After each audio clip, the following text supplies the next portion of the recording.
სანამ ომეგა-3 იყიდი, რამდენიმე კრიტერიუმი უნდა გაითვალისწინო და არც ერთ შემთხვევაში არ იყიდო ომეგა-3 უბრალოდ ბრენდის მიხედვით. პირველი კრიტერიუმი და პირველი რამ, რაც უნდა იცოდე, ის არის, რომ როცა ომეგა-3 აწერია 1000 მილიგრამი, ეს არ ნიშნავს არაფერს. იმიტომ რომ 1000 მილიგრამი აღნიშნავს თევზის ცხიმის ოდენობას ერთ კაფსულაში და არა ომეგა-3-ის ოდენობას. არადა ჩვენ ომეგა-3 გვჭირდება და ომეგა-3-ის ოდენობა გვაინტერესებს ზუსტად. ერთ კაფსულაში ისედაც 1000 მილიგრამი ცხიმი ეტევა. ამაში განსაკუთრებული არაფერია და პრაქტიკულად ყველა ბრენდის შემთხვევაში ასეა. უნდა დააგვირდეთ ომეგა-3 რამდენია ამ 1000 მილიგრამში, ანუ ერთ კაფსულაში. ზრდასრულ ადამიანს დღეში სჭირდება საშუალოდ 1500-დან 2000 მილიგრამამდე ომეგა-3, ხოლო ერთ კაფსულაში შეიძლება იყოს 50 მილიგრამი ომეგა-3-ც და 550 მილიგრამიც.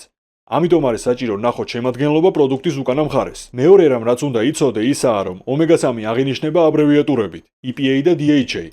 ეს არის ომეგა-3-ის ორი ნაირსახეობა და ორივე საჭიროა. ამიტომ როცა ნახავთ პროდუქტის შემადგენლობას, იქ როგორც წესი ეწერება, თქვათ თევზის ცხიმი 1000 მილიგრამი და შემდეგ ეწერება, რამდენი EPA და რამდენი DHA შედის ამ 1000 მილიგრამში. იმისთვის, რომ გაიგოთ, რამდენი ომეგა-3-ია ერთ კაფსულაში, უნდა შეკრიბოთ EPA და DHA. მაგალითად, შეიძლება ეწეროს 300 მილიგრამი EPA და 200 მილიგრამი DHA. შესაბამისად, გამოვა, რომ ერთ კაფსულაში 500 მილიგრამი ომეგა-3-ია. ასევე არსებობს ომეგა-3-ის მესამე ნაირსახეობაც, რაც არის ALA. ეს არის მცენარეული ომეგა-3.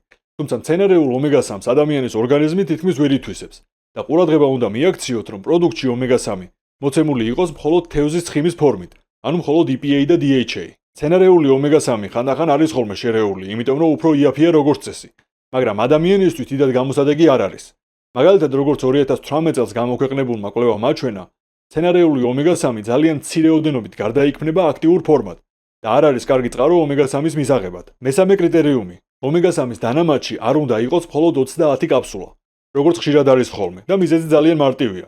30 კაფსულა ფიზიკურად არაფერში არ გეყოფათ. როგორც უკვე ვთქვით, დღეში საჭიროა 1500-დან 2000 მილიგრამამდე ომეგა-3 და თუნდაც ერთ კაფსულაში შედიოდეს 500 მილიგრამი ომეგა-3, დღეში მაინც მინიმუმ 3 კაფსულის მიღება იქნება საჭირო და თუ კაფსულაში 300, 200 ან 100 მილიგრამი ომეგა-3 შედის, ხომ საერთოდ კიდევ უფრო მეტი კაფსულის მიღება დაგჭირდებათ ყოველდღიურად. აქედან გამომდინარე 30 კაფსულა ყველაზე კარგ შემთხვევაში სულ რამდენიმე დღის დოზა იქნება, რაც თავისთავად ძალიან ცოტაა. მით უმეტეს იმის გათვალისწინებით, რომ ომეგა-3 სწრაფი ეფექტი არ აქვს და რამდენიმე დღეში არანაირი შედეგი არ იქნება. კრიტერიუმი ნომერი 4: ომეგა-3-ის დანამატში აუცილებლად უნდა შედიოდეს E-ვიტამინი, ასტაქსანტინი ან სხვა ძლიერი ანტიოქსიდანტი. ომეგა-3 არის ძალიან მოწყვლადი და სენსიტიური ცხიმოვანი მჟავა, რის გამოც შეიძლება მარტივად დაზიანდეს და პროდუქტში შეიძლება შემცირდეს ომეგა-3-ის ოდენობა. ამიტომ აუცილებელია დანამატში შედიოდეს ძლიერი ანტიოქსიდანტი, რაც შეამცირებს ოქსიდაციურ სტრესს და ომეგა-3-ის დაზიანების ალბათობას. კრიტერიუმი ნომერი 5: ომეგა-3, რომელსაც იყიდით, არც ერთ შემთხვევაში არ უნდა იყოს ეგრეთ წოდებული ომეგა-3-6-9. ეს პროდუქტი არის უბრალოდ მარკეტინგული ტყუილი და მეტი არაფერი. ამ პროდუქტში შედის ომეგა-3, ომეგა-6 და ომეგა-9, მაგრამ დამატებითი ომეგა-6 და ომეგა-9 საერთოდ არ ჭირდება ადამიანს. საკვებიდან ხშირად საკმარისზე მეტსაც იღებთ და რადგან დანამატში ეს ორიც არის დამატებული, თვითონ ომეგა-3 კიდევ უფრო მცირე ოდენობით არის ხოლმე მოცემული, რაც ამ პროდუქტში ერთადერთია, რაც მართლა საჭიროა. ანუ ეს არის პროდუქტი, სადაც რაც საჭიროა, ის შედის ცოტა და რაც არ გჭირდებათ, ის შედის ბევრი. უბრალოდ დაფიქრებადაც არ ღირს. ბონუსად გეტყვით, რომ დანამატში ომეგა-3-ის ოდენობა შეიძლება იყოს მოცემული არა მილიგრამებით, არამედ პროცენტებით. მაგალითად, ნაცვლად იმისა, რომ ეწეროს 300 მილიგრამი EPA და 200 მილიგრამი DHA, შეიძლება ეწეროს 30% EPA და 20% DHA, რაც ნიშნავს, რომ 1000 მილიგრამში არის 50% ომეგა-3, ანუ კვლავ 500 მილიგრამი. მოკლედ ამან არ დაგაბნიოთ. ასევე ხშირად გვეკითხებიან ხოლმე, რომ რომელი ქვეყნის ან რომელი ბრენდის ომეგა-3-ია საუკეთესო. და ამაზე პასუხი არის ძალიან მარტივი.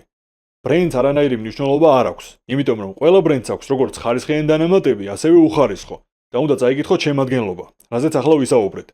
ხარისხი უდრის შემადგენლობას. ხოლო მწარმოებელ ქვეყანას რაც შეეხება, მთავარია დანამატი წარმოებული იყოს ევროკავშირში ან ამერიკაში, რაც ითვლება უმაღლეს სტანდარტად. ხოლო რუსეთში, თურქეთში, ინდოეთში და მსგავს ქვეყნებში წარმოებული დანამატი რომ არ უნდა იყიდოთ, ამას თქმა არ ჭირდება. თუ რეალურად ეფექტური ვიტამინები და დანამატები გაინტერესებთ, რა თქმა უნდა ჩვენთან შეიძენთ. ჩვენი მაღაზიის მისამართი და დეტალები შეგიძლიათ ნახოთ ჩვენს გვერდზე ან კომენტარებში. შევხვდებით შემდეგ ვიდეოში.